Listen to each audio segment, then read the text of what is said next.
Hey, good morning. It's Monday. Yay, the world is good. And of course, right as that happens, we get dings and bings and things, but that's okay. All right. So, I want to talk about research this morning because I can. But before that, I want to tell you I had an amazing weekend. One of the things that happens when you're writing a lot is that you spend a lot of your time like this and you're hunched over. And I don't know about other writers, but I carry all of my stress in my shoulders and I get miserable tight and I end up walking like this. I went camping this weekend. I left on Friday. I came back yesterday afternoon. I had a fantastic time. It was supposed to rain all weekend and we were prepared for that, and it didn't. There were little spits and stuff. It rained at night. During the day, it was perfect. We had a little fire every night. We cooked over the fire. We had coffee. We relaxed. We went swimming. It was great.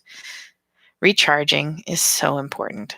So if you're out there and you're carrying your stress, whether it's a stress headache or if you get stress shoulders or your back cramps up, go and do something that's going to relax you. Like really and truly, it's important. Go do. And I can tell you I'm coming back today feeling ready to actually go and do some editing because, and I can officially say this now because I kind of jumped the gun earlier, my short story, Through the Fire, has been accepted by Clarion Call. I'm doing some minor edits on it this week. I will be resubmitting with the things fixed which they asked me to do, and it will be published in their next anthology, and I'm so excited. If you like reading about my characters, there is a character in book 2, which will be out hopefully at the end of August, beginning of September, named Pietro. And you will run into him about 3/4 of the way through the book. He's a very minor character, and he is the character that I decided to write about in the short story. And so it's a little sort of brief version of his origin. And I will probably write more about him later in a book of his own. But for the moment, if you want to learn a little bit about him and find out a little bit about some of the history of his place of origin, you will be able to pick up Clarion Call volume, I think it's volume 5, which is about liberty and spirituality and the mix thereof. And you'll be able to read about him there. So I'm wicked excited because this is really slightly terrifying and wonderful. And I'm very pleased with myself. So, yay, that's where I'm at this morning. But I really want to talk about research because if you're writing anything at all, it doesn't matter what genre you're writing, even if you're not writing anything that's got a historical bent, you have to deal with the fact that you're going to have to research something. If you want to use an energy weapon in a sci fi novel and you want to stun somebody with it, you have to know reasonably what the reaction is going to be. You're going to have to go and research that. If you want to um, do something that's historical, you need to know the history of that particular time period. If you want to do something that's got, for instance, in my first book, there's a death scene that happens, and was very particular about how I wanted that death scene to look. I wanted it to be very realistic. I had to go and research how those kinds of deaths happen. And so my search thing is pretty terrifying. Sorry. uh, Sorry about that. The It takes a long time to do research, but it's really worth it because what happens is that your readers are going to be across the board. So you're going to have some readers who are knowledgeable about medicine. You're going to have some readers that are knowledgeable about firearms. You're going to have some that are knowledgeable about sci-fi stuff. Everybody knows a little bit about something. And so if you take the time to do the research, what it does is it brings your book alive. When people who are readers start to read, they get a little movie that plays in their head and the words kind of go away and the movie starts. If you have things that are wrong in your book, factually wrong, what happens is that the tape runs out in the movie, and suddenly they're looking at words on the page again. It's very jarring. Um, I don't like it when it's done to me. I get that with spelling errors in books too. I'm not I can't deal with it. That's why I couldn't read 50 Shades. There were like 4 spelling errors and a handful of grammar errors in the first 3 pages, and I was just like, "Nope, I'm done." There's no way to suspend disbelief to get into the story because there are so many errors. And so as a writer, as an author, that's something that you have to take into account. And of course, the other side of that is if you are writing nonfiction, it is absolutely 100% imperative that you know how to do decent research. So I almost always start my research online because it's accessible and you can go and look things up. Now, it depends on what I'm doing. If I am researching the way something looks, so for instance, if I want to describe what a Venetian gown on an upper class Christian lady in 1556, okay, I will go to Pinterest because in Pinterest, I have pictures. It's very visually weighted. And so I'm able to go and look. Now, I still have to do due diligence. I can't look at it and go, oh, look, here's a gown that looks nice, and then find out later that it's from the 1800s. I still have to do the background checking into it, but it gives me a visually weighted search. If, on the other hand, I'm searching for data, how many people died in the pogroms, in the Jewish ghetto in Venice from 1556 through 1700. Okay, that's number stuff, and it's one of the few times you're probably okay to go to Wikipedia, at least as a start. So Wikipedia gets a bad rap, and admittedly, that bad rap may be deserved. There are some articles that are terrible. However, if you go to an article on Wikipedia and there are a lot of footnotes at the bottom, you probably have a quality article because people who are scamming don't bother putting footnotes in. They just don't. But more so, you can look and get the general information from Wikipedia, and then you go to the footnotes and you can click on the links there, and they will take you to places where you actually can read the original information instead of getting it secondhand. And that's kind of Pinterest is a good place. Wikipedia is a good place. If you're doing current events, going to Google News is a good place. All these are aggregates. They gather together information.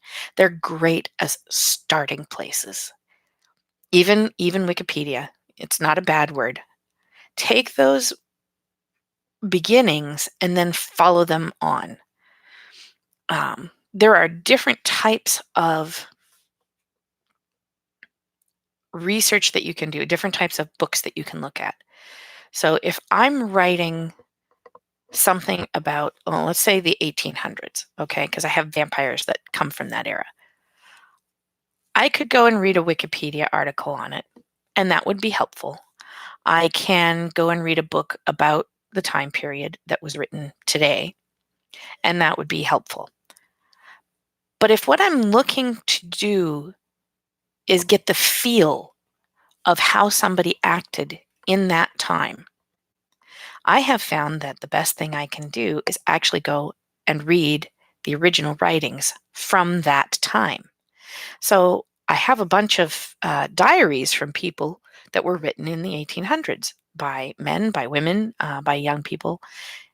I read those because that gives me how they wrote, how they spoke to one another, how they communicated, and how they observed the world in their own words, as opposed to a secondary information source, which is removed from it. Books that were written today that have an archaeological bent or a historical bent are fine. They can give you factual stuff, but they don't give you any of the people side of it. It's all conjecture. So if you have the opportunity to go to an original source for something like that, that's wonderful because you get that the personal part of it. On the other hand, if you're looking for facts and numbers, modern stuff is often better. We know more today about what was happening in the late 1700s in Culloden, for instance, because I'm an Outlander fan, than we did 50 years or 100 years ago. There were things that we supposed which turned out to be incorrect. Um, we have all sorts of information from the Middle Ages that for years, when I went to school, we were taught peasants in the Middle Ages wore drab clothing. Everything was muted colors, browns, tans, faded yellows, natural colors, and that they didn't wear bright colors. Only the rich could afford bright colors. Well, now we know that's not true. And so looking in modern books about facts are better because we have a better understanding today than we did 100 years ago, 50 years ago, or even 20 years ago, or 30 years ago. I did not say that. I did not admit that I went to school 30 years ago. Shh, go away. So, what it means is, depending on what you're looking for, it depends on where you go to look. The library, believe it or not, is still a fantastic place to go and do research. I always start on the computer because it's right here. I can do searches on my Chromebook, which is what I'm sending out to you from today. I can use my phone, which is a wonderful way if I'm, out and about and I want to make a quick note or I want to look something up. I have that available. But nothing beats going to a good library. University libraries are often open to the public during the day. Even if you can't take books out, you can go in and do research there. Um, and it's great because you can go and find all sorts of books. You can find older books, you can find newer books, and oftentimes they'll have access to materials that aren't available to the public. So there's a series of articles put out by a journal, and I cannot remember what the journal stands for, but it's JSTOR or Justor, and they're only available to people who have university access. You can get access to those from the librarian at the university library and read them, even though you cannot access them from home unless you are a university student. And so that's another place that you can go and look things up. It's absolutely wonderful. And if you want to pay for access to one of the university feeds, that's sometimes really worthwhile, especially if you're doing a lot of writing that is, for instance, sci-fi oriented, where you need to have the technobabble be at least partially accurate so that you can write it in a way that suspends disbelief. Or if you're writing about medical stuff during any era, it allows you to get the actual facts as opposed to what you might see on a television show, because much of that simply isn't accurate. It's better to write something accurately the first time than to try and paste things together later. It makes you look better as an author, and it shows that you're willing to go the extra mile for your writing. It might be stupid when you're just sort of sitting around at home thinking about it, and maybe 90% of your readers are not going to even notice the bulk of it. But it's that one person where you get it right and you make their week, and then they go out and they tell all of their nerdy little friends, and suddenly you have a fan base that wasn't there before. It's important to get things right. So when you write about a sucking chest wound, go out and research the dang things and do it right. If you want to write about how people did roller skating in the 1980s, go and watch some videos of it because they are out there, and discover what it was that people were doing. If you want to write about marriage customs in Scotland in 1942, you can go and look that up as well. All of that information is available, and sometimes it takes a little bit to get to it. But once you've got it, it's yours forever, and you can use that and you can reference it. It's really a strong way to put body into your book. And I will say, for the record, that even if it doesn't make it directly into your book, for instance, in the historical drama that I'm writing about my grandmother's life, fictionalized version of her life, there's a whole section on um, the way that they lived and then the house that they lived in. And that was based on her anecdotal stories to me.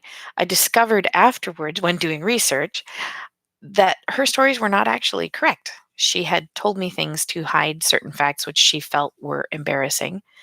And so she had covered that up by giving a plausible story. When I discovered that, I had to make a choice whether I would fix it so that it was more accurate and actually reflected what her life was like, or whether I would reflect the life that she wanted to present to the world. And I've kind of gone back and forth. There are some things where I went with what actually happened, as I've discovered since, and some things where I went with her story because she changed it for a reason. But all of the research that I did, you can feel that in the writing. And there are footnotes and things and endnotes where I explain, this didn't actually happen in Scotland in the 1940s. And so I'm aware that this is not a factually correct piece of information. However, it's what my grandmother told me. And so to honor her memories, that's why I've left it in the story. Those kinds of things go a really long way to gaining you long-term fans and readers. So go and research. Go research at the library. Go research online. And and books are a thing. Old encyclopedias, which you can often pick up for free. Craigslist, so there's always somebody giving away Encyclopedia Britannica. So if you want to write a story that's based in the 60s, go find yourself a 1960s encyclopedia and flip through it and pull stuff out of there. It's not accurate to today, but my gosh, it'll inform your characters that lived through 1965. And that's a fun thing too. And then the last one that I suggest you do is talk to people. Because when you talk to people, so if you want to write about surgery, talk to a surgeon. If you want to write about blacksmithing, go talk to a blacksmith. If you want to write about, a character that's cooking over a medieval fire, go talk to somebody who's done it, or do it yourself. Having the experience of speaking firsthand to somebody who has done it or doing it yourself will really inform your writing in a vibrant way. It will make your words shine and make it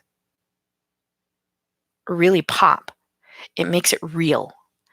And that realism is what helps people suspend their disbelief and immerse themselves in your story and follow through with it. So I've been talking your ear off this morning and I'm going to let you go, but please go out, have a great week. Go do some research. Don't forget to subscribe, which is down here, I think. I would love to hear from you. You can talk to me in the little live chat and I will respond. But you can also go and leave comments below down there and comment on Facebook as well. And I would love to hear from you. Talk to me if you have some other ideas for places to go and research. Please share them with me. I would love to share it with all of the people who are my listeners and my readers, because research shared is research enjoyed. Have a great Monday. Have a fantastic week, and go out there and enjoy the weather. Bye, guys.